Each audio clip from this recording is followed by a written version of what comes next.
반갑습니다. 오늘도 여러분과 같이 또 말씀 나눌 때요, 이렇게 PPT 같이 보고 나누도록 하겠습니다. 뒤에 나오나요? 예, 좋습니다. 지난번에 나눴던 거 혹시 기억하시는지 모르겠지만 저는 이제 그 어머님이 스님이시라서요, 교회를 다닐 수 있는 사람이 아니고 모태 불교였습니다. 그러다가 대학교에 수련회 이렇게 꼬심을 당해서 가서 여자친구를 꼬시러 갔는데 여자를 만난 게 아니라 하나님을 만나게 됩니다. 그래서 생명을 얻는 자체가 저한테는 아주 놀라운 축복이었습니다. 근데 하나님을 만난 것만 축복이 아니고요, 저한테는 인생을 돌아보니까 아주 좋은 만남이 많았었습니다.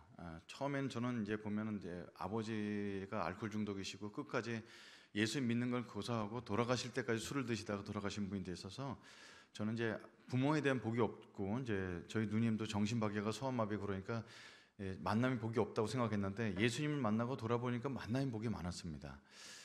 제가 대학을 가게 된 이유가 있습니다. 저희 동네는 저희 아버지만 알코올 중독이 아니라 동네 어른들이 다 알코올 중독이었습니다. 산동네 사시고 6.25를 겪으신 분들, 저희 아버지만 월남전에 참석하신 게 아니라 월남전에 찬성한 사람들 많고, 그러니까 늘 술로 지내시면서 도박을 하시고 사셨습니다. 그 동네에 있는 형들은 다 뭘 하고 다니냐면은 대학생은 단 한 명도 없고 다 공장 다니는 사람이었습니다. 그래서 어떤 친구는 중학교 졸업하고 공장을 가고 어떤 사람은 고등학교 졸업하고 공장 가는 거예요. 집에서 교육에 대한 열의가 있으면 고등학교까지 보내주는 거였죠. 저의 소망은 뭐였을까요? 고등학교까지라도 학교를 나오는 거. 그리고 이제 공부를 잘할 필요는 없습니다. 왜냐하면 공장은 성적을 보지 않기 때문에. 그래서 이제 그렇게 인생을 살다가 공장이나 가면 내 밥벌이나 하고 살아야 되겠다고 생각하는 게 자연스러운 꿈이었어요. 근데 하나님께서 우리 아랫집에 사는 형을 만나게 해주셨는데 그 집이나 우리 집이나 형편이 비슷하고 저는 5대 독자인데 그 형은 2대 독자이셨습니다. 그러니까 삼촌이 아무도 없고 그러니까 어느 날 이제 그 집 대문 바깥에서 이제 똥파리를 잡으면서 노는 거예요. 옛날에 놀 게 없잖아요. 그러니까 쓰레기통이 바깥에 있는데 그 발로 차면 막 파리들이 날아다니고 그거 잡고 막 이렇게 놀고 그랬던 기억이 있는데 그 형이랑 같이 이제 파리를 잡고 놀다가 그 형이 너희 집이나 우리 집이나 형편 비슷한데 내가 너 동생 삼겠다 그래갖고 그 형이랑 의형제를 맺었어요. 그래서 아버지한테 배우질 못한 그 남자의 세계에 대해서 그 형한테 배우게 됩니다. 그래서 중3 때 이제 담배를 배우게 되고 고등학교 1학년 때 그 형은 또 술을 배우게 되고, 그래서 매일 앉아서 이제 제 꽁초 주워다 주면 담배 피고 저희 집에 가방 들고 공부하는 척 오셔갖고 그 가방 속에 술병 잔뜩 들어갔고 새 술도 아니에요. 누가 먹다 반병 남은 거 다 이런 거 이제 밤새 마시면서 공장 갈 준비를 했었는데 그 형이 고3 때, 그 형 나이 고3 때 제가 이제 고등학교 1학년 올라가던 그 해에 갑자기 공부를 하시겠다고 그러는 거예요. 그 형이는 공부랑 어울리지가 않습니다. 책가방에 책도 없는 그 형이. 그러고 나서 한 14개월 정도 눈에 보이지 않았어요. 진짜 공부한다는 얘기를 들었습니다. 독서실에 들어가서 공부한다는 얘기 들었는데 예전엔 직권보다 대학 가기가 더 어려웠죠. 그런 시절에 고3 때 공부해서 대학을 가겠어요? 근데 14개월 만에 나타났는데 가방을 들고 왔어요. 오늘 술 한잔 하려고 가방을 들고 온 줄 알았는데 가방에서 책이 나오는 겁니다. 그 형이랑 전혀 어울리지 않는 홍성대의 수학의 정석 뭐 이런 책들, 지금도 수능하는 학생들이 봤던 그 고전적인 책들이 나오면서 내가 너한테 술, 담배밖에 알려준 게 없는데 너도 공부했으면 좋겠다. 전혀 어울리지 않는 얘기를 하시면서 저한테 하나 보여주신 게 뭐였냐면 한양대학교 전기공학과를 합격해서 오신 겁니다. 저는 그 순간에 이거 누구 거 컨닝했다 이렇게 생각했어요. 누구 공부랑 어울리지 않는 형인이었으니까. 근데 그 책을 보는데 그 수학책 이렇게 보면 정석책 보면 이 손때가 새까맣게 묻은 게 있고 어딜 펴서 보여주는데 코피 떨어진 자국이 여러 군데 있었습니다. 우리가 우리 아버지처럼 살 필요가 없지 않겠냐.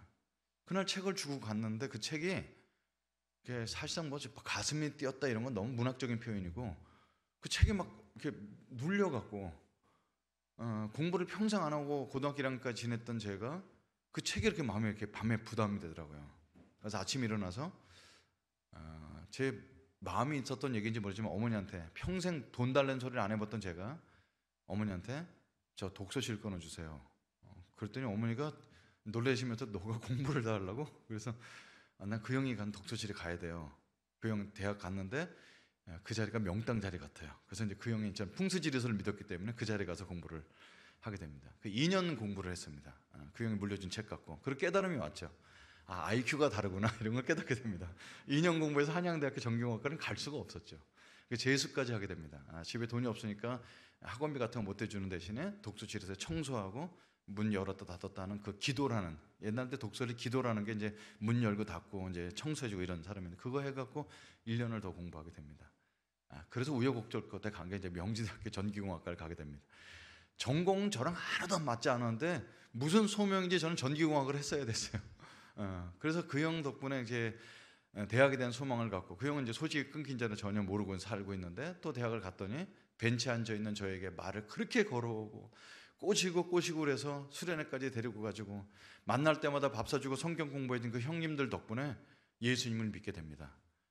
그리고 이제 선교사를 가게 됐는데, 선교제에 갔더니 미국 사람들인데 중국에 와서 선교한 지 20년씩 넘은 사람이 아무것도 중국 선교를 모르는 저에게 비행기 타고 찾아와서 격려해주고, 제가 얼마나 독특한 사람인지, 한국 사람이 갖고 있는 믿음이 얼마나 큰지를 계속 격려해주면서, 제가 리저널 디렉터라는 걸 했는데, 그게 이제 인구로 따지면 2억 몇천만 명의 5개 성을 책임지는 역할이었어요. 그게 제 능력으로 되지 않는 것을 많이 격려해주는 그런 만남을 갖게 됩니다. 그러니까 돌아보면은 하나님의 이렇게 어떻게 세상에서 말하는 부모 복은 없었던 것 같은데, 그로 말미암아 올바로 살아가겠다는 열심이 생기면서 많은 좋은 사람을 만나게 되지 않았나 싶습니다. 그러고 한참 중국 선교를 하고 있을 때, 우리 큰딸애가 이제 고등학교 1학년 되고 이래서 외국에서 선교사 생활하고 있을 때 한국에서 연락이 옵니다. 외국에서만 선교사가 필요한 거 아니라 한국의 기독교가 점점 줄어들고 있는데 한국에 있는 대학교 350개를 책임질 만한 사람이 없다고. 그래서 좀 돌아와서 후배 간사들을 키우고 350개 캠퍼스를 책임져 달라는 아주 거룩한 부담을 받습니다. 근데 제가 그걸 감당할 수 있는 사람이 안 되는데, 아이들 자녀 교육 다 내려놓고 한국으로 돌아오게 됩니다. 사실상 그 14년을 외국에 살았으니까 조금만 버티면 우리 애들 다 이게 12년 혜택에 서울대 갈 수 있는 것, 그거 진짜 다 내려놓고 맨 땅에 헤딩하러 자녀 교육 내려놓고 오게 되는 거예요. 선교를 하다가 보니까 12년 혜택을 받을 수 있는 거지, 12년 혜택을 위해서 선교사를 억지로 한다는 것은 제가 우리 애들한테 설득을 못 하겠더라고요. 그래서 근데 마음에 큰 짐이 있었어요. 그것은 뭐냐면 자녀 교육을 내려놓고 가서 다시 하면 되지만, 중국 땅에 있는 그 간사들에게 제 자리를 이렇게 물려줘야 되는데요. CCC라는 선교단체는 자기 생활비를 모금해야 될 뿐만 아니라 사역에 필요한 돈도 다 본인이 모금해야 됩니다. 본부는 우리가 모금한 돈의 10분의 1을 가져가서 본부를 운영합니다. 이게 이제 선교단체의 특성인데, 저는 그 당시까지만 해도 이제 중국 땅을 떠날 때까지부터 신학 공부를 하지 않고 평신도 선교사였습니다.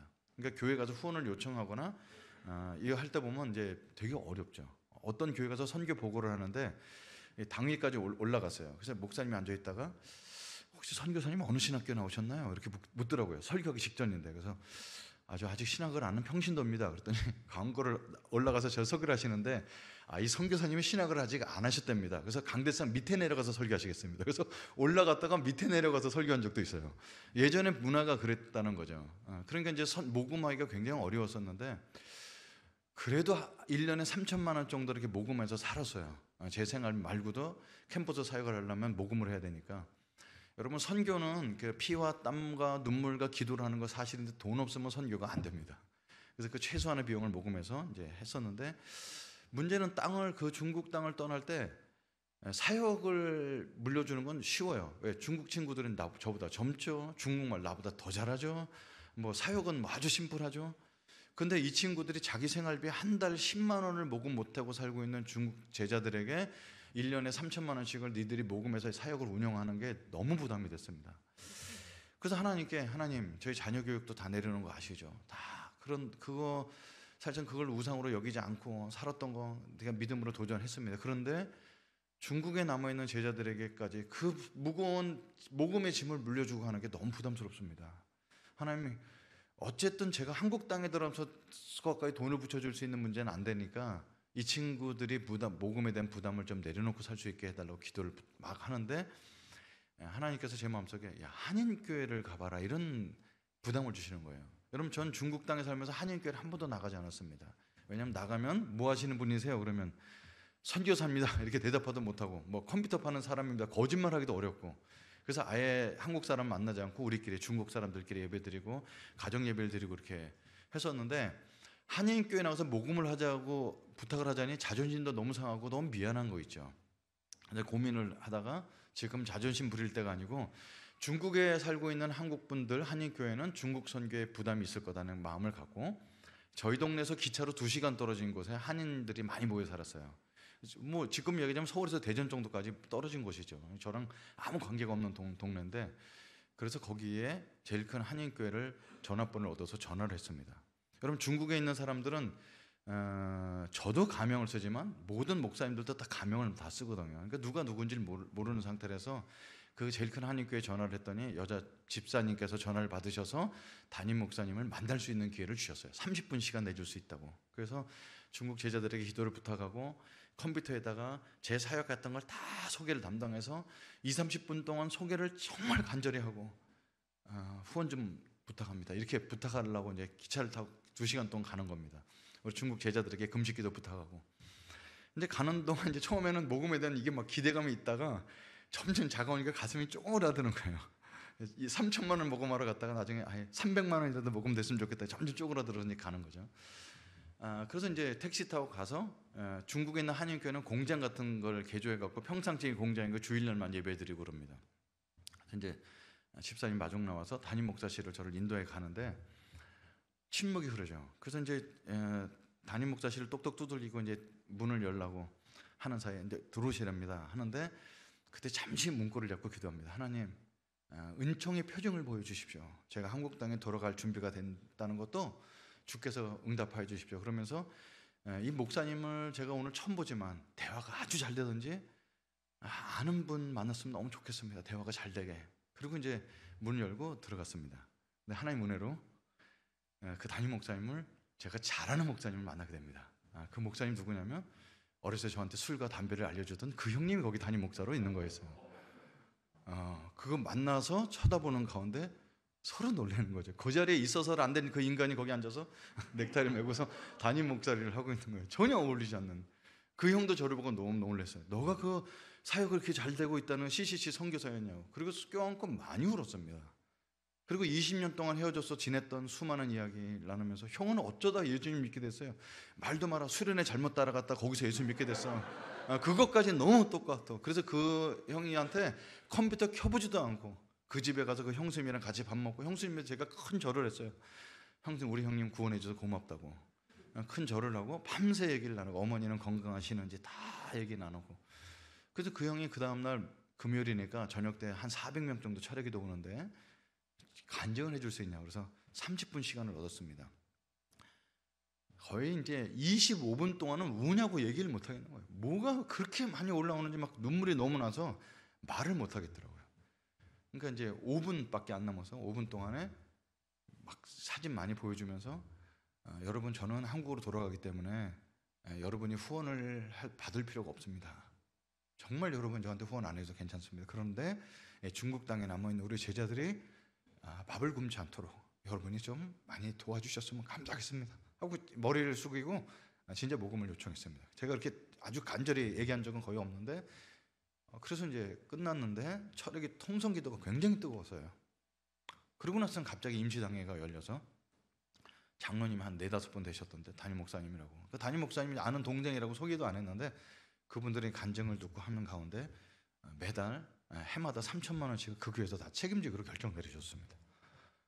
그 다음날 이제 그 집에서 하룻밤 자고 기차 타고 이렇게 오는데 중국 기차는 이렇게 4명씩 마주보게 앉게 돼 있어요.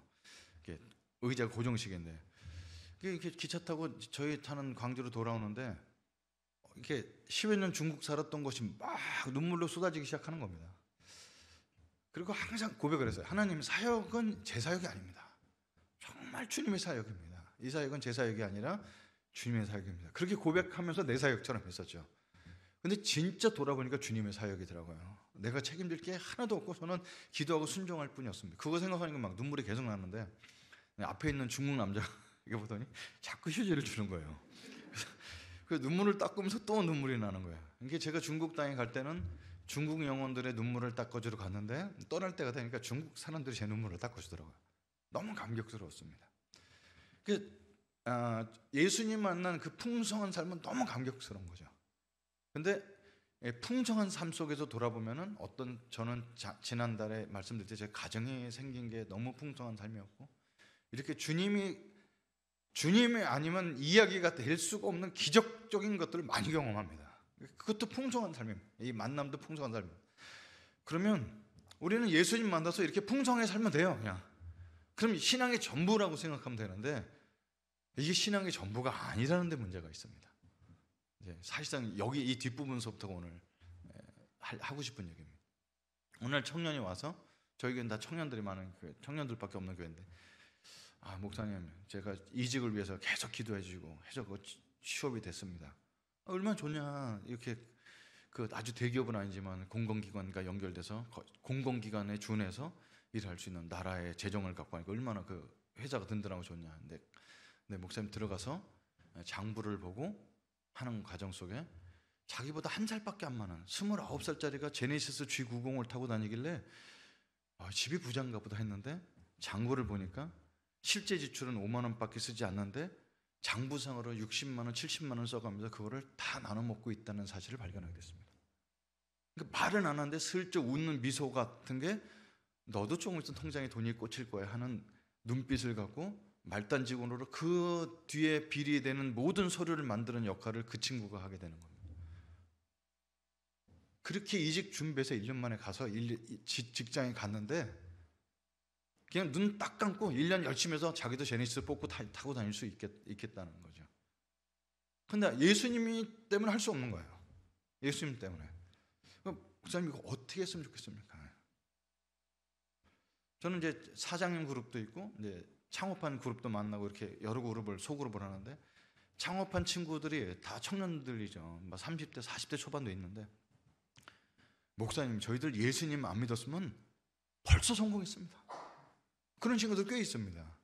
그러니까 생명과 풍성한 삶이 있습니다. 예수님 만나면 생명이 있습니다.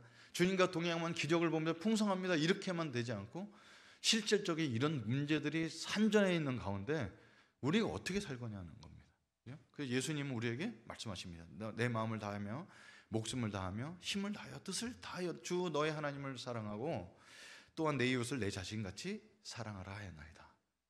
그래서 우리 현실을 돌아보면 이웃을 사랑하는 것이 이렇게 구원 물자 보내고 조금 돈 모아서 헌옷 같은 거 모아갖고 가난한 사람 나눠주는 정도의 이웃이 아니라, 우리가 이렇게 비리가 충만하고 남을 속이지 않고 비리를 저지르지 않으면 살 수 없는 이 사회가 우리 이웃인다고 생각해 볼 때, 이웃 사랑은 단순하지 않다는 겁니다. 신약이 구약보다 훨씬 어려운 거 아시죠?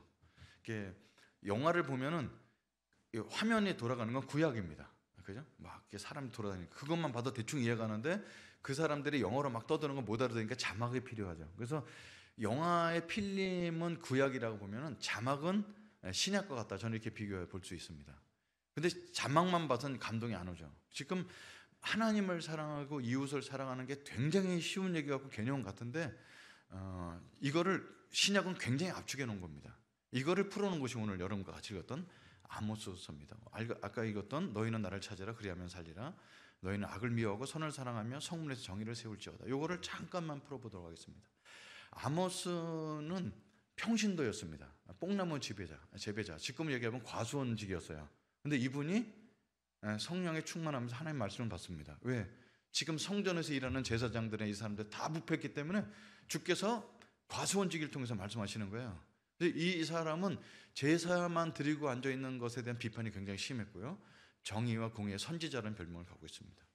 하나님께서 아모스 선지자를 통해서 이스라엘의 주변 나라들 하나씩 거론하세요. 대한민국을 따지면 북한 너희는 이렇게 망할 거야, 일본 너희 망할 거야, 중국 망할 거야, 망하는 이유를 계속 설명하시는 거죠. 멸망의 이유는 뭐였냐면, 거기는 서너 가지 죄악을 인하여 이렇게 표현했지만 정의와 공의를 행하지 않기 때문에 멸망당하는 거다. 그리고 나서 주변 나라들이 다 망할 걸 얘기하고 예언하고 나서 마지막으로 이스라엘 너희도 망할 거야. 너희들이 왜 망하는 줄 아냐? 정의와 공의를 행하지 않기 때문이야. 이게 이제 정의와 공의, 그러니까 어렵죠. 근데 사실 정의라는 단어, 미슈파트라는 단어와 공의라고 되어 있는 제다카라는 단어는 이렇게 분리해 보면 다른 뜻 같은데 성경에서 이걸 다 혼용했습니다. 이게 동의어라고 봐도 되는데요. 자, 이스라엘을 하나님께서 5장 1절서부터 너희를 위해서 내가 애가를 부를 거야, 슬픈 노래를 부를 거야. 왜냐하면 처녀 이스라엘 너희들이 넘어졌는데 일으킬 자가 없어. 그래서 3절에 주 여호와께서 이같이 말씀하실 때 이스라엘 중에서 1000명이 행군에 나가던 성읍에는 100명 남고 100명이 행군에 나가던 성읍에는 10명밖에 안 남을 거예요. 그러니까 10분의 9가 사망을 당할 거라는 것을 하면서 얼마나 슬프세요. 이스라엘을 사랑하시던 하나님께서 이렇게 망하는 걸 보고. 근데 살 길이 있어. 4절부터 너희는 나를 찾으라. 그리하면 살리라. 주님의 목적은 우리를 멸망시키는 목적이 아니잖아요. 살리는 게 목적인데 너희는 나를 찾으라. 그리하면 살리라. 6절로 넘어가면 너희는 여호와를 찾으라. 그리하면 살리라. 7절에 정의를 쓴쑥으로 바꾸며 공의를 땅에 던지는 자들아. 묘성과 삼성을 만드시며 사망의 그늘의 아침으로 바꾸시고 낮을 어두운 밤으로 바꾸시며 바닷물을 불러 지면에 쏟으시는 이를 찾으라. 그는 여호와의 신이라. 그 여호와를 찾으면 살 거라는 길을 알려주시는 게 9절까지 내용입니다. 그럼 정의와 공의는 그럼 어떻게 실현하는 거냐? 아주 자세히 설명이 나와 있습니다. 10절에 무리가 성문에서 책망하는 자를 미워하며 정직히 말하는 자를 싫어하는 조다. 정의와 공의를 행하는 것은 뭐냐면 거짓을 얘기하지 않는 거구나. 아주 간단합니다. 11절에 너희는 힘없는 자를 밟고 그에게 미래 부당한 세를 거두었은즉 너희가 비록 다듬은 돌로 집을 건축하였으나 거기에 거주하지 못할 것이요 아름다운 포도원을 가꾸었으나 그 포도주를 마시지 못하리라. 정의와 공의를 행한다는 것은 정해진 세를 받는 거구나. 여러분, 누가복음은 이방인들 향해 쓴 책이죠. 그러니까 사람들이 와서 회개는 어떻게 하는 겁니까? 물어봅니다. 여러분, 저도 예수 믿고 교회 처음에 왔을 때 회개하라는 단어가 이해가 안 가요. 그때 물어봤더니 눈물 흘리면서 죄를 고백하는 게 회개라고 했는데, 누가복음은 믿지 않는 사람들을 향해서 회개가 어떤 것이 정확히 얘기해 줍니다. 어떻게 하냐면, 군인들 너희들 박봉인 거 알아. 근데 받은 봉급을 족한 줄 알아. 그것이 회개. 세리들은, 저희들은 어떻게 회개할까요? 정해진 세회는 받지 마라. 그것이 회개였습니다. 그러니까 지금 11절에도 힘없는 자를 뜯어내서 부당한 세를 거두는 것이 정의와 공의를 행하지 않는 것입니다. 그 정의와 공의를 행하는 것은 정해진 법에 정해진 세를 받는 것이었죠. 12절에 너희의 허물을 많고 죄악의 무거움을 내가 아노라. 너희는 의인을 학대하며 뇌물을 받고 성문에서 가난한 자를 억울하게 하는 것. 이것이 정의와 공의를 행하지 않는 것이었습니다. 얼마 전에 우리 딸도 봤다는 영화를 아내랑 같이 봤습니다. 영웅. 그러니까 안중근 의사가 어떤 삶에서 그 사람이 왜 이 나라 민족에 대해서 그렇게 책임을 져야 되고 아무도 알아주지 않는 것에, 그래서 영화 대사 중에 도대체 조국은 나에게 어떤 의미가 있습니까? 라는, 아무 나랑 피 한 방울 섞이지 않은 그 사람들이, 그 의롭게 살아갔던 사람들을 다 무시해버리는 처사들, 이런 것들이 정의와 공의를 행하지 않는 것이라고 성경은 얘기하고 있습니다. 가난한 자를 억울하게 하고. 14절에 너희는 살려면 선을 구하고 악을 구하지 말지어다. 이게 선과 악의 어마어마한 내용이라기보다는 바로 위에 있는 것들이었습니다. 그럼 정의와 실현은 어디서 실행해야 될까요? 15절에 보니까 너희는 악을 미워하고 선을 사랑하며 성문에서 정의를 세울지어다. 이스라엘 사람들 지금 어디서 정의를 세우냐면 성전에서 세웁니다. 제사를 어떻게 드려야 되고 11조를 내야 되고 다 이거 얘기하고 있는데, 하나님은 지금 성전에 마음이 있는 것이 아니라 성문. 여러분, 예전에 성문은 어딜까요? 성문에 모여서 다 모여서 거기서 시장이 열리고 교육이 이루고, 지금 얘기하자면 우리 일터와 생활터가 성문이었습니다. 그러니까 지금 아모스 선지자를 통해서 너희들을, 제사가 지금 문제가 있는 것이 아니라 성문에서 이렇게 사람을 속이고 가난한 자를 짓밟고 거짓이 판치고 의롭게 사는 사람들 다 짓밟으면서 제사만 드리고 있는 너희가 망할 거다고 얘기하고 있는 것이. 그래서 조금 전에 읽었던 마태복음과 누가복음에 나와있던 이웃을 사랑하는 얘기가 구약은 굉장히 구체적으로 나와 있다는 얘기입니다. 16절입니다. 그러므로 주 만군의 하나님 여호와께서 이와 같이 말씀하시기를 사람이 모든 광장에서 울겠고, 성전에서 눈물 흘리는 것이 아니라 일터에서 울겠고, 모든 거리에서 슬포도다 슬포도다 하겠으며, 그 당시에 농업이 90%였죠. 농부를 불러다가 애곡하게 하며 울음꾼을 불러다가 울게 할 것이며, 모든 포도원에서, 이게 그 당시 포도원이 가장 주 음료였는데, 포도원에서 울 일이 이는 내가 너희 가운데로 지나갈 것이미로다. 여호와의 말씀이니라. 지금 하나님 마음이 성전에 없는 것이 아니죠. 근데 성전에만 있는 이스라엘을 책망하시면서 성문에서 정의를 실현할 것을 말하고 있습니다. 아모스서 마지막 부분에 내가 너희 절기를 미워하며 멸시하며 너희 성회를 기뻐하지 아니하나니 너희가 내게 번제와 소제를 드릴지라도 내가 받지 아니할 것이요 너희의 살찐 희생의 화목제물도 내가 돌아보지 아니하리라. 내 노랫소리를 내 앞에서 그칠지어다 내 비파 소리도 내가 듣지 아니하리라. 오직 정의를 물같이 공의를 마르지 않는 강같이 흐르게 할지어다. 이걸 오해해서 너무 강조를 하면요, 야 예배 다 필요 없어, 살만 똑바로 사는데. 그러면은 그런 거 제일 잘하는 사람 누구냐? 법정 스님이 제일 잘했어요. 하나님과 전혀 관계에서 도덕적으로 살라는 얘기는 아닙니다. 그래서 항상 순서가 있다는 거죠. 뭘까요? 여호와를 찾으라, 그리하면 살리라. 하나님 없이 하는 모든 행위는 자기 의라는 겁니다. 그래서 우선순위는 분명히 있습니다. 아모스를 통해서 하나님 말씀하시는 건 제사가 중요하지 않다는 것이 아닙니다. 하나님을 찾아야죠. 그래야지 우리가 살아납니다. 그래야 이웃을 사랑할 수 있어요. 근데 이웃을 사랑하는 것은 찌끄럽게 조금 나눠주는 정도가 아니라 우리 삶 속에서 정의와 공의를 행하는 것입니다.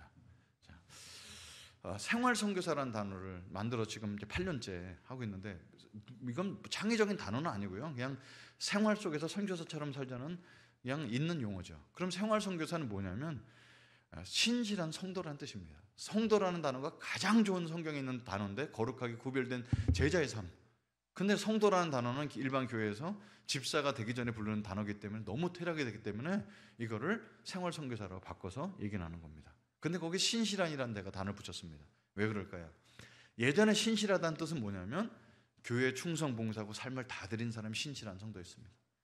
제가 존경하는 분 중에 한 분이 저희 장모님이십니다. 장모님 정말 온 가족을 위해서 희생하셨고 돌아가실 때까지 교회에서 끝까지, 개척교회를 시작하는 저를 위해서 아무것도 해줄 것 없네, 이 서방 내가 기도밖에 해줄 게 없네. 그래서 기도를 끝까지 하시다가 개척하는 예배에 들어와서 참석하시고 그해 여름에 쓰러지셔서 의식이 없다가 돌아가셨습니다. 그러니까 그렇게 소원하던 사위가 둘째 딸이 교회 개척하는 거 보고 기도해 줄 게 이것밖에 없다고. 그러니까 너무 존경하고 무너져갔던 가정을 다 세우신 장모님이신데, 제가 놀란 게 하나 있죠. 그 집에 사위로 들어가서 갔더니 문경이거든요. 근데 장모님이 우리 사위도 왔는데 나가서 외식하자고 그래서 문경 세제 있는 데 가서 산채 비빔밥 이런 걸 가족끼리 먹으러 갔어요. 근데 장모님 옆에 앉았어요. 왜 장인은 제가 무서우니까 장모님 옆에 앉아서 장모님 뭐 이렇게 하면서 애교 떨고 있는데, 젓가락이요, 팔각형 젓가락인데 젓가락이 너무 예쁜 거예요. 그럼 뭐 장모님이랑 별 할 말이 없으니까 장모님이 젓가락 보세요. 이 음식점 젓가락이 너무 예쁘네요. 그랬더니 장모님 딱 보더니 어깨다 쓱쓱 닦더니 훔쳐가시는 거예요. 깜짝 놀랐어요. 아니 교회 권사님이 젓가락을 왜 훔쳐가시지? 왜 훔쳐가셨을까요? 그 젓가락을 똑같은 걸 샘플로 동대문 시장 가서서 완전히 갖고 똑같은 젓가락, 가장 좋은 젓가락을 구해다가 교회 젓가락을 싹 바꿔놓는 겁니다. 제가 드리고 싶은 말씀은 저희 장모님은 아주 충성스러우셨고 하나님을 사랑하는 것은 교회를 사랑하는 것이고 자기의 사적인 걸 챙기지 않고 교회를 섬기는 것이 장모님의 신앙이었습니다. 우리 부모님 세대, 저는 그 신앙을 무시하고 싶거나 잘못됐다고 감히 말씀드릴 수 없습니다. 그분들 아니었으면 우리가 이 시대에 이 교회, 많은 교회를 볼 수도 없었고 믿음을 받아들일 수도 없었습니다. 근데 그 당시는 하나님 사랑하고 이웃 사랑하는 것이 교회에 충성하는 것이 전부였다는 겁니다. 그러니까 그 장모님에게 그렇게 해서 그런 물건을 가져다가도 교회를 아름답게 꾸미는 것이 신앙이었죠. 근데 지금은 그렇게 하면 안 되죠. 그렇게 하면 안 되죠. 그래서 우리가 신실하다는 표현은 교회 충성봉사 이상을 뛰어넘게 됩니다. 교회에서 충성봉사하는 것은 아름다우나 가정과 사회에서도 예수님이라면 어떻게 하실까를 고민하며 살아가는 그리스도인입니다. 그래서 오늘 목사님께서 광고하실 때 여러분께 질문을 던진다고 그러잖아요. 여러분 이렇게 사세요 하는 거 쉬워요. 그죠? 11조를 정확히 내세요. 절길 때마다 감사하십시오. 그리고 교회 중심으로 신앙생활 하십시오. 지금 주일학교 선생님 부족합니다. 여러분 지원하셔서 다음 세대를 키웁시다 하는 건 아주 적용점을 주는 건 이거만큼 쉬운 게 없습니다. 근데 생활선교사는 어렵습니다. 왜? 목사인 우리가 여러분의 각자의 처한 삶과 이런 것들을 다 할 수 없기 때문에 이 땅에 이때 어떻게 살지? 이 온 회사 전체가 다 비리를 저지르고 있는데 이때 내가 그리스도인으로 어떻게 살지 고민해야 되니까 생활선교사가 어려운 겁니다. 아무도 알아주지 않습니다. 내가 이직을 또 해. 거기가 너무 비리가 많기 때문에 내가 그리스도인의 양심으로 살 수 없어서 이직을 해요. 근데 아무도 알아주지 않죠. 저 청년은 직장을 적응 못하고 계속 떠돌아다니네? 이 소리 들을 줄 몰라요, 오히려. 근데 예수님이라면 어떻게 하실까? 이게 신실한 성도라는 겁니다. 팀 켈러 목사님 책을 읽어서 팀 켈러 목사님의 일과 영성이란 책에 우리가 일터에서 어떤 영성을 가져야 되는지에 대해서 쭉 써놓은 책이었는데 거기에 한 좋은 예가 나왔습니다. 영성이란 우리가 일터에서 우리 생활 속에서 영성은 과연 뭘까? 한 예인데요.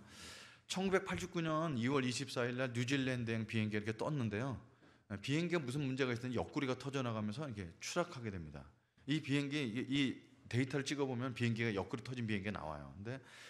근데 이거는 완전히 추락이에요. 근데 기장이 얼마나 실력이 뛰어났는지 연료와 화물과 기계가 다 고장났는데 불구하고 기적적으로 착륙을 시킵니다. 세계적인 역사적인 일이죠. 그래서 사람들이 신문 기자들이 찾아가서 인터뷰를 합니다. 당신 크리스찬인 걸 아는데 그때 어떻게 행동하셨습니까? 근데 그게 그 앞에 크리스찬이라는 게 단서가 들려 있죠. 그럼 어떻게 이 사람이 대답했냐면요. 아주 짧게 인터뷰를 한 기절이 있습니다. 승객들을 위해 잠깐 기도하고 일에 집중했습니다. 이러는 거예요.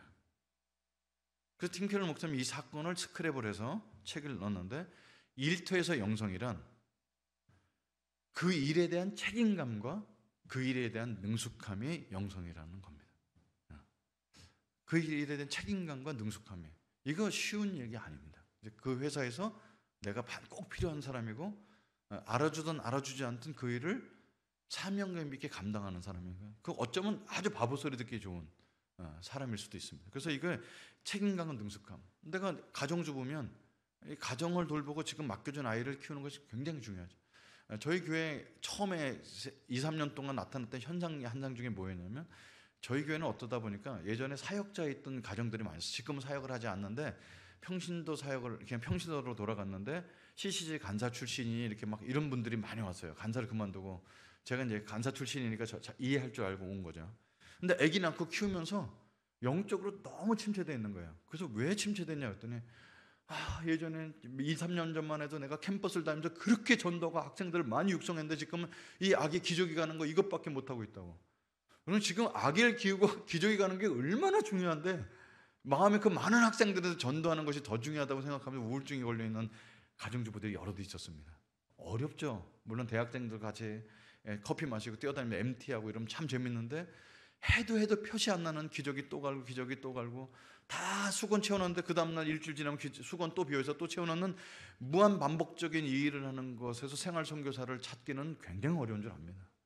근데 인생이라는 것이 다 단계가 있고 자기에 맡겨진 사명이 있다는 거죠. 제가 만약에 이거를 대학생 때 깨달았다면 그렇게 공부를 등하지 않고 전도만 하고 다니지 않았을 겁니다. 물론 지금 제가 전기공학 갖고 먹고 살리고는 아니지만 그때 맡겨줬던 전기공학이라는 공부를 그렇게 학점이 CCC 이렇게 나오도록 하지 않았을 거예요. 열심히 살았을 거라는 생각이 듭니다. 우리가 맡겨진 일터에서 꼭 필요한 사람으로 실력 있게 책임감 있게 사는 것이 주께서 바라는 이 영성이라는 사실입니다.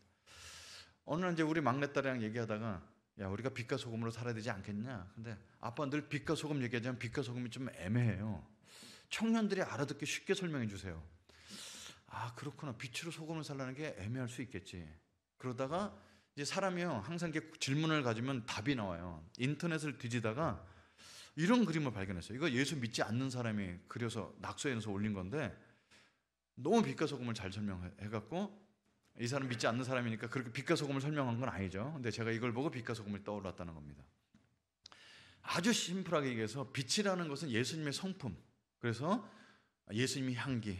그래서 사람 성품이 참 좋다. 그러면 이 사람이 얘기하는데 친절하고 착하고 친절한 것들. 소금은 세상에서 유일하게 짠맛을 내는 게 소금이라고 합니다. 근데 어떤 사람이 간장도 짠맛, 간장도 소금으로 만들어요. 그죠? 어떤 아주머니들은 새우젓이요. 새우젓도 소금으로 만듭니다. 그러니까 소금은 유일하다. 그래서 회사에서 가장 필요하고 유일한 사람이다. 이렇게 적용할 수 있다는 겁니다. 그래서 세상에는 네 종류의 사람이 있는데 성품도 예수님 닮아서 너무 좋고 친절할 뿐만 아니라 정말 일도 사명감 있게 잘하는, 엄마로 얘기하자면 아기 키우는 최고의 현모양처, 직장에서 얘기하면 정말 신실하고 일에 책임감 있고 일을 잘하는 사람, 이럴 수 있죠. 그래서 예수님 성품과 소금의 역할까지 다 하는 사람. 이 사람은 호자로 시작하는 걸 이 사람은 뭐라고 적어놨냐면 호인이다 이렇게 적어놨어요. 호인, 좋은 사람이라는 거죠.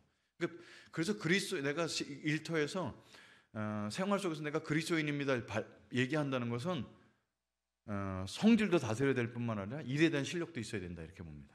근데 세상에는 호의만 있지 않죠? 성격은 되게 착하고 좋아요. 근데 일을 못해요. 이런 사람들을 세상을 뭐라 부르냐면 호구다 이렇게 부른다는 겁니다. 여러분 제가 이제 지금도 벌써 5년 됐네요. 고혈압 판정을 받고 신장 기능이 약화됐으니까 피 검사하고 소변 검사를 해오라는 거예요.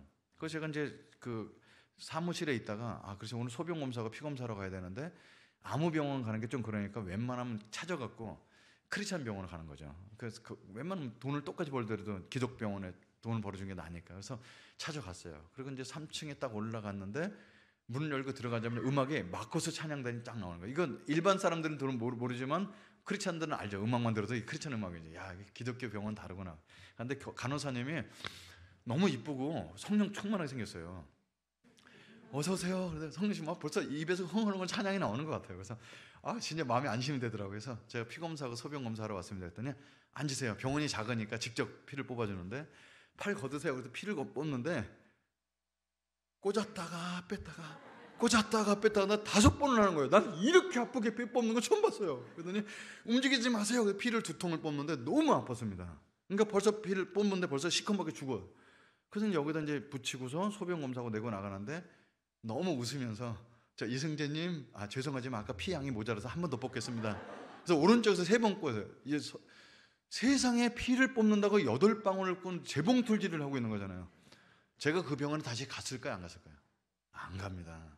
그건 내가 무슨 예수님의 거기 피를 그렇게 재봉틀질을 하러 갈 일 없죠. 그러니까 회사는요 일을 잘하는 사람을 뽑는다는 거죠. 싸가지는 없어요. 막 욕도 달고 살고 근데 일 잘하는 사람이 승진되죠. 그래서 호랑이라고 얘기하는 이거 미리 나왔네. 호랑이라고 하는 거죠. 근데 문제는 일도 못하면서 싸가지도 없는 사람을 이제 호로 XX라 부른다는 겁니다. 그래서 제가 이 그림을 보고서 빛과 소금에 대해서는 아주 심플하게, 물론 빛과 소금이 다 이런 뜻은 아니지만 아주 심플한 겁니다. 여러분 1919년도에 우리가 독립운동을 선언을 할 때 33명의 이름을 올리면서 자기 생명을 걸고서 독립운동을 했어요. 독립선언문. 그래서 33명 중에 17명이 그리스도인이었어요. 그 이름은 아무나 올릴 수 있는 게 아닙니다. 사회적인 저명한 인사고 사회적인 실력이 있는 사람들이 나는 이 나라 독립을 위해서 생명보다 이 나라 독립을 아끼지 않고 내 생명을 드린다는 사람들이 33명 중에 17명이 크리스천이었습니다. 그 당시는 동네에 교회가 세워지면 우리 동네 복 받는다고 너무너무 좋아했습니다. 왜? 그 당시 기독교는 호인이었기 때문에. 근데 지금은 세상을 변화시키자 하고 큰 소리를 다 내는데 기독교가 썩었습니다. 그러니까 사람들이 개독교라고 얘기하는 건 지금 호로 XX라는 얘기입니다. 그러니까 이거는 무슨 성경적인 원리를 떠나서 예수 믿는 거 핍박받는 이런 건 그냥 사회적인 원리라는 얘기죠. 그래서 지금 이 시대는 사람들이 복음을 듣길 원하는 것이 아니라 복음을 보기 원하는 시대에 살고 있습니다. 지금 젊은이들에게 그리고 우리 다음 세대들에게 사회상 더 큰 짐이 있는 거죠. 예전에는 예수천당 불신족에서 교회만 데리고 오면 됐는데 사람들이 그렇게 말하는 니들의 삶이 어떠냐 이걸 많이 보는 시대가 됐다는 얘기입니다. 그래서 생활선교사라는 단어는 아주 이래서 만들어진 거예요. 어떤 의사가 너무 좋은 의사예요. 그냥 너무 신실한데 그런 또 신실한 의사는 또 선교사에 대한 소명을 받습니다. 그래서 아프리카 가시겠대요. 아프리카 안 가셔도 된다고. 근데 아프리카 가서 선교하겠다고. 이분 아프리카 가서 어떻게 선교하실까요? 의사니까. 의료 선교하죠. 의료 활동으로. 의사니까. 그래서 제가 질문합니다. 선교사님, 의료 활동하는 거 말고 어떻게 빛과 소금으로 복음을 전하십니까? 그랬더니 그분이 저한테 화를 내시면서 이렇게 말씀하시죠. 하나님 사랑과 이웃 사랑의 마음으로 그거를 가지고 진실되고 성실한 진료를 최선을 다해서 하고 있는 게 내가 지금 복음을 전하는 최고의 방법입니다. 아멘입니다. 왜 이분은 이런 마음을 갖고 이 땅에서 의사를 갖고 있으면 그냥 의사고 아프리카 가서 이 마음을 갖고 있으면 선교사냐는 거예요. 그 마음을 갖고 살고 있는 모두가 선교사가 아닐까요? 의사뿐만 아니라 가정주부뿐만 아니라 취업준비생, 그 친구 저한테 상담한 친구 회사를 그만두면 또 취업준비생 되는 거잖아요. 그런 최고의 취업준비생 선교사예요. 신실하게 살려고 노력하는. 그래서 이거 생활선교사예요. 그래서 대한민국의 1%만 25% 크리스찬이었을 때도 있었는데 어차피 그래도 기독교가 변하지 않는데 대한민국이 1%만, 그러면 어립잡아서 10만 명만 이렇게 생활 선교사로 산다면 기독교 이미지가 바뀌고 예수님을 올바로 사람들이 인식하게 되지 않을까. 그래서 지금은 더 많은 프로그램이 아니라 삶의 메시지가 되는 생활 선교사가 필요한 시대가 되었다고 저는 생각합니다. 그럼 몇 사람의 실제적인 얘기를 드릴게요. 한 달 전에, 3주 전이죠. 3주 전에 간호사 얘기를 제가 시작했습니다. 목사님, 제가 병원에서 일하는데 2015년에 메르스가 터졌습니다. 우리 병원에서 20명이 검사를 받고 갔는데 20명 중에 3명이 확진 환자였습니다. 그래서 아침에 일찍 가고서 수간호사한테 보고를 하는데, 너가 우리 병원 문 닫는 거 보고 싶어? 0이라고 적어. 그래서 점심을 금식하고 다시 한번 말씀드렸죠. 그리스도인이라서 거짓말을 보고하는 거에 마음이 걸립니다. 그랬더니 그분이 나 교회 권사야, 0이라고 적어. 그래서 사실상 우리가 사회에서 그리스도인을 핍박하는 사람들은 안 믿는 사람이 아니라 믿는 사람이라는 거죠. 술을 권하는 것도 야, 나 교회 앉고 싶지 않은데 먹어. 그래서 이게 이제 어려운 거죠. 뭐 술 한 잔 먹고 안 먹고가 신앙의 전체 척도는 아니지만, 이 자매는 저한테 이메일을 보내서 목사님 어떻게 할까요? 간호사를 그만두는 것도 방법이 아니고 다른 병원도 다 똑같이 하고 있을 때니까 어렵죠. 목사인 저는 답을 줄 수가 없습니다. 하나님이 자매에게 어떻게 거기서 살아날 수 있도록 말씀하실까? 일단은 그만두는 건 대책은 아닌 것 같아요. 이게 막 통째로 다 비리가 아닌 이상 그만두는 건 방법이 아닌 것 같아요. 일단은 살아남아야 되고, 그 배에 지금은 말단이니까 배를 돌릴 수 없지만 실력이 되면 언젠가 그 배를 돌릴 수 있는 힘이 생기겠지. 그때까지는 버텨야 되는데 다 배를 떠날 수는 없으니까. 근데 그 버티는 동안 어떻게 살지 목사인 나는 답을 줄 수가 없어요. 어떻게 했으면 좋겠어?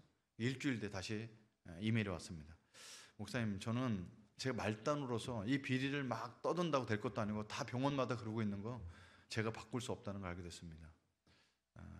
아무리 제가 3이라고 보고서를 써도 0이라고 고쳐서 보고가 되는 상황 속에 내가 그것까지 잡을 수는 없는데, 제가 할 수 없는 건 내려놓게 됐습니다. 근데 제가 할 수 있는 거를 발견했는데, 우리 병원은 간호사가 해봤자 한 7, 8명이 3교대로 돌아가면서 하는 조그만 병원입니다.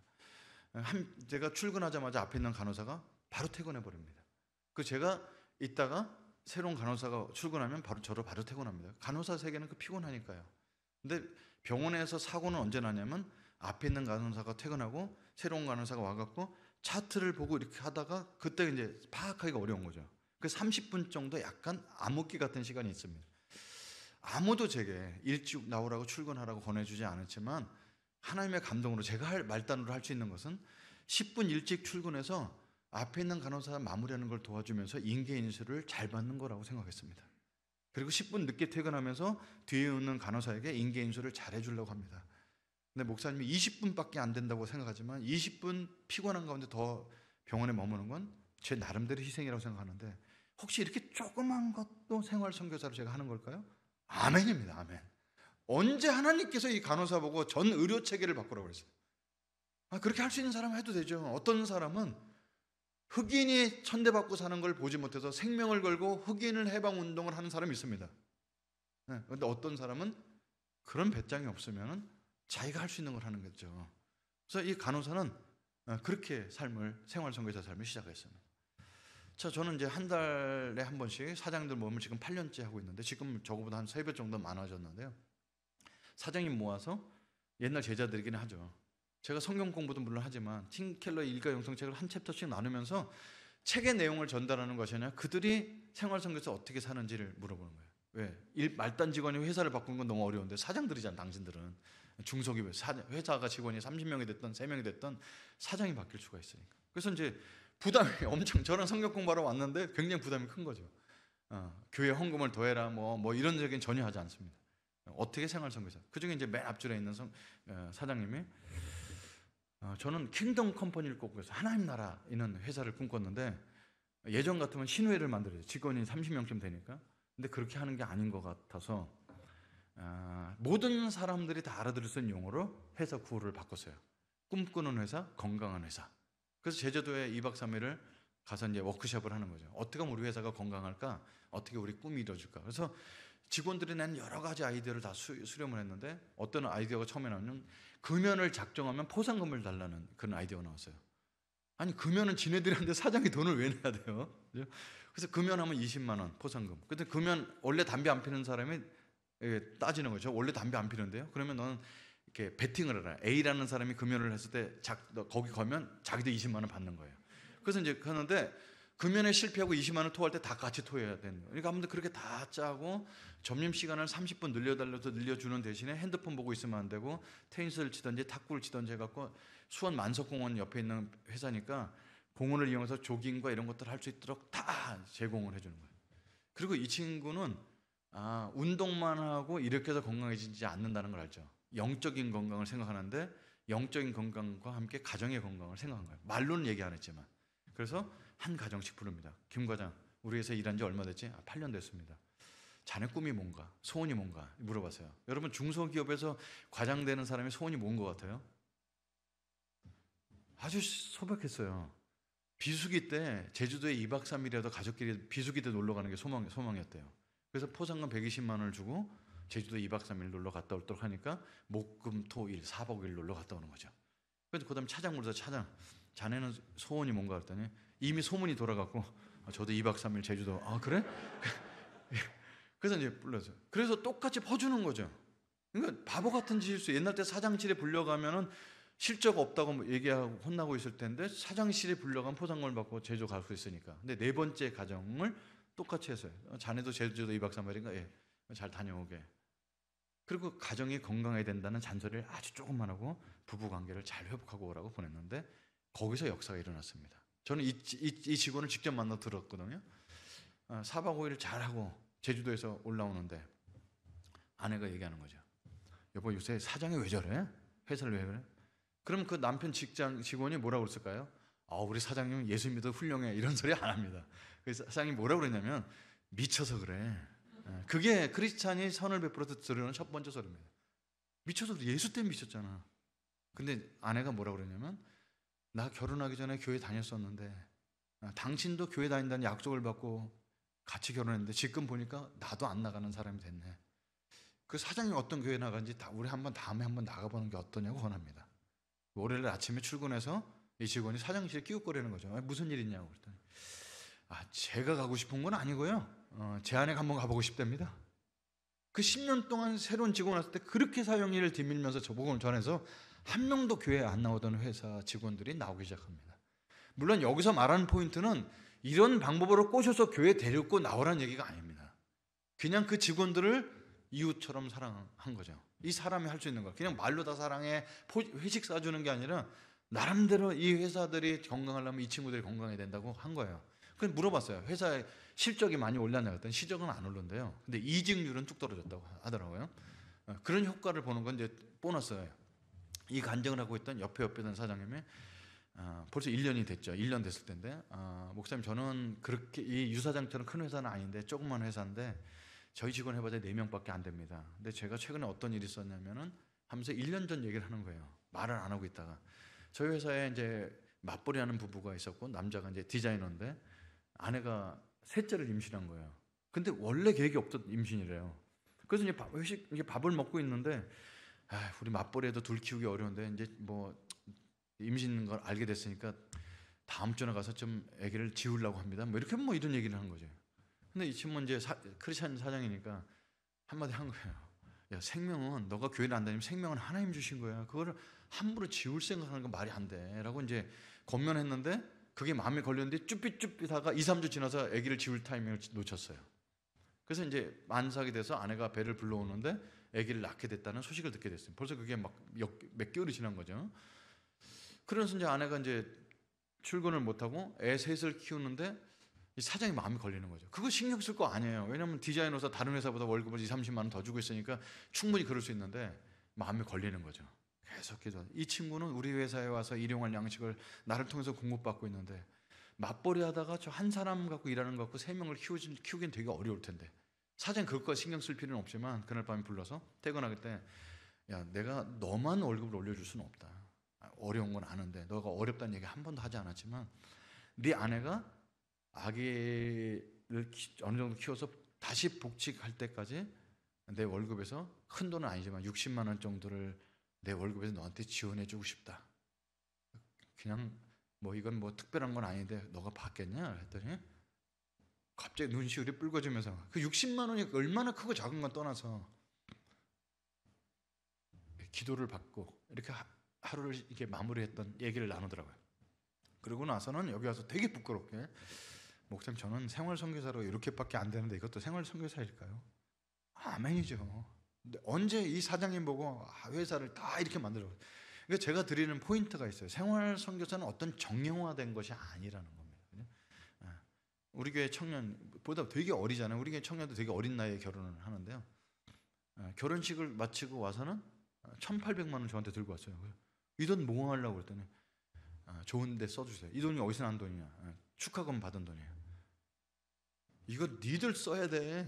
저희들은 결혼하기 전서부터 작정을 해갖고 이건 꼭 드리. 그래서 아프리카에 의료 선교하는 분이 엑스레이가 고장났다는 게 와갖고 그걸 모아서 2천만 원을 주고 이 친구 집에 갔어요. 저희 교회는 조그만 갖고 신방을 목자만 가지 않고 온 전교인이 다 가거든요. 원룸에서 앉아갖고 이제 앉을 데가 없어서 이렇게 계단에 앉아 있는 거예요. 집안에 아이스크림 하나씩 먹고 기도해주고 오는데 이 친구가 미랄재단이라는 데서 일을 하고 있는데 그 월급 갖고 밥솥 하나 갖고 결혼을 한 거죠. 지금 이제 조금씩 집을 키워가고 있습니다. 근데 이 친구 한 말이 있어요. 목사님 돈을 얼마를 버는 게 중요한 게 아니고 어떻게 쓰는 것이 중요하다고 생각합니다. 저는 이 얘기를 이제 우리 가족이 나눴는데 우리 애들이 뭐라 하냐면 아빠 저희 형제의 삶을 저희들한테 강요하지 마세요. 강요 안 해요. 우리는 강단에서 무슨 얘기를 하면 나도 저래야 된다고 자꾸 부담을 가져서 안 하냐 삽비라고 나올 수 있으면 절대 그러지 마세요. 절대 그러지 마세요. 이 친구는 이 삶으로 오는 거예요. 항상 교회 올 때면 티셔츠에 그 무슨 수련회 티셔츠만 입고 오는 거예요. 그래서 최근에 살을 빼갖고 너무 날씬해져서 양복을 입었는데 키도 저보다 작은 게 110짜리 와이셔츠를 입어서 이렇게 나와요. 그래서 제가 가서 양복 한 벌 사줬습니다. 교회에서 살줄 형편 안 되니까 담임 목사가 사줘갖고 같이. 그러니까 삶이 다 다른 거예요. 생활 선교사는 다른 거예요. 저는 예수를 믿고 나서 생활 선교사 하라고 그러면서 예수 믿지 않는 사람들을 만날 기회가 없잖아요. 그래서 물론 생활 선교사 목회를 잘하는 게 생활 선교사죠. 그래서 저는 이제 알바를 뛰러 다니고 이제 무슨 쿠팡 이체 갖고 음식 배달도 해봤습니다. 그게 혼자 하니까 사람 만날 수가 없어서 수영장에 등록을 했어요. 그래서 기초반에 들어서 수영을 하는데 기초반 사람들이 이제 만났는데 이게 친하고 하는데 한두 달 지나면 사람들이 그만둬요. 그래서 사람을 꾸준히 사귈 수가 없어서 물어봤더니 고급반인 마스터반까지 가야 그 사람들이 수영을 오래 하는 사람이래요. 그래서 수영을 마스터반까지 가는데 보통 2년 걸린다는데 죽게 수영하듯이 열심히 해갖고 8개월 만에 갔습니다. 8개월 만에 가서 이제 어떠니 모르죠 제가 누군지. 그래서 막 제가 오리발도 내놓고 코치한테 음료도 쏘고 막 그러면서 막 분위기 좋게 하고 그랬어요. 뭐 선배님들이잖아요. 수영을 20년씩 하셨다는데 뭐. 그래서 근데 그 회장하던 분이 대전으로 이사를 가면서 제가 수원 사는데 회장 자리가 공석이 된 거예요. 뭐 회장이 뭐 하는지도 모르지만 회장님 뭐 거기 물속에서 박수 쳐주고 잘 가시라고 그랬는데 갑자기 거기서 회의를 하면서 이 회장님을 뽑아야 된다고 하면서 사람들이 만장일치로 저를 지목했어요. 전 반장도 해보지 못한 사람이 갑자기 물속에서 벗은 채로 회장이 됐습니다. 그래서 회장은 뭐 하는 거냐 했더니 회식을 자리를 인도하고 이러는 거래요. 그래서 제가 회식을 해봤어야죠. 그래서 큰 딸한테 전화해서 회식 어떻게 하냐 그랬더니 방 하나 빌려서 그 짜장면 같은 거 시키면 안 되고 요리를 시켜야 되고요. 술 드시는 분도 안 드시는 분도 있다고 다 알려줘갖고 이제 제가 이제 수영 고급반에 밴드를만 사람 초청하고 짜장면 집을 이제 룸을 예약하고 이제 밖에서 서 있었어요. 근데 사람들이 저를 못 알아봐요. 왜냐면 옷 입은 걸 처음 봤거든요. 그래서 제가 그래서 회장이라고. 그래서 이제 방에 집어넣는데 보통 7, 8명 오는데 그날 18명이나 왔어요. 그래서 제가 들어가서 자리 정돈을 하겠습니다. 제가 가운데 앉을 텐데 오른쪽은 주류파 술 드시는 분, 왼쪽은 비주류파 앉으셔서 그래서 이제 앉혀놨어요. 그래서 이쪽은 제가 소맥 따라드리고 이쪽은 사이다 따라드리고 이제 얘기 재밌게 나눴는데 제가 거기서 알았어요. 술 좌석이요 교회보다 훨씬 재밌습니다. 교회는 제목을 주고서 나눠보세요 그럼 찔끔찔끔 나누는데 술 좌석은 술충만 해서 얘기가 끊어지지가 않아요. 사회자가 필요 없다. 그래서 이게 재밌구나. 그래서 이제 앉아 있었는데 어떤 사람이 금기를 깼어요. 한 사람이 갑자기 자 우리 뭐 오래간만에 만났는데 자기소개를 하겠습니다. 그러더니 저는 44살이고 중고자동차를 판매하는 아무개입니다. 이렇게 소개를 했어요. 대한민국 문화는 한 사람이 주민등록증을 까면 다 까야 됩니다. 이게. 그래서 쭉 돌아오는데 사람들이 우리 회장님 뭐 하시는 분이니까 궁금해하는 거예요. 그래서 참 말하기가 궁금해서 제가 돌려서 얘기해서 전 강사입니다. 이렇게 돌려서 얘기하려다가 아니야 처음부터 바로 얘기해야 돼. 그래서 이제 사람들 다 쳐다보고 이제 갑자기 조용해져서 회장님 뭐 하시는 분이세요? 저 목사입니다. 그랬더니 앞에서 있던 사람이 술을 막 뿜고 난리 났어요. 그래서 왜 이렇게 놀라세요? 그랬더니 모교회 안수 집사님인데 제가 방금 술을 따라 드렸거든요. 이제 목사는 술 따라주고 안수 집사 술 마시고 잘 놀고 있는 거예요. 그래서 제가 안수 집사인지 몰랐죠. 그랬더니 제가 뭐 괜찮다고, 뭐 내가 뭐 그 교회 가서 제가 뭐 고발할 것도 아니고 그냥 드시라고. 그랬더니 어쩐지 술 맛이 달더라 막 그러면서 그랬어요. 근데 이 사람들 뭐라냐면 이렇게 2번 3개월 하면서 회식자를 쭉 인도했는데 슬쩍 뭐라냐면, 내가 교회는 한 번도 안 나가봤지만 목사님 같은 분이 하는 교회는 내가 한번 나가보고 싶습니다 이러더라고요. 저는 수원에 사는데 교회는 관악구에 있으니까 서울에 있다니까 못 나오시죠. 근데 이분들이 2차를 갈 때 저를 꼭 데리고 가요. 2차는 술만 마시러 가는데 콜라 한 병, 사이다 한 병 드셨으니까 환타 한 병 드시러 가시죠. 이제 가는데 2차 간 거예요. 그래도 이제 자기 얘기를 하는 거예요. 친해졌으니까. 저 맨 왼쪽 계신 분, 이렇게 하고 계신 분은 저보다 5살 정도 많으신 분인데 주례를 조용기 목사님이 주례를 하셔서 결혼했더라고요. 그럼 자기 옛날 때 신앙생활 했던 건 안 하는 거예요. 그러냐고. 그리고 저 검정색 옷 이렇게 옆구리 보이시는 그분은, 목사님 제가 이렇게 술자석에 돌아다닌다고 제가 영적 갈급함이 없다고 생각하지 마세요. 전 성경 공부는 안 다닌 데가 없어요. 그래서 성경 공부를 해달라면 교회에서 안 해줘갖고 했는데 어느 날 누가 성경 공부해줘서 뜨겁게 공부했는데 내가 신천지였답니다. 혹시 그 신천지세요? 그랬더니 아니요. 신천지에서 6개월 공부 끝난 다음에 질문을 너무 많이 했더니 나가래서 나왔다는 거예요. 여러분, 신천지에서 나오는 방법은 질문을 너무 많이 하면 쫓아냅니다.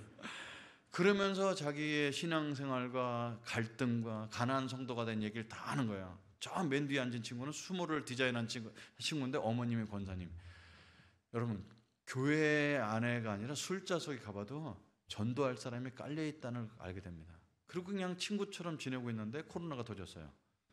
그래서 이제 저희들은 뭐 교회가 규모가 없으니까 갑자기 핸드폰 켜고서 이제 페이스북으로 송출하는데 저 사람들이 들어오기 시작하더니 우리 성도들은 아무 댓글을 안 다는데 할렐루야, 가까운 교회 성도 여러분 반갑습니다.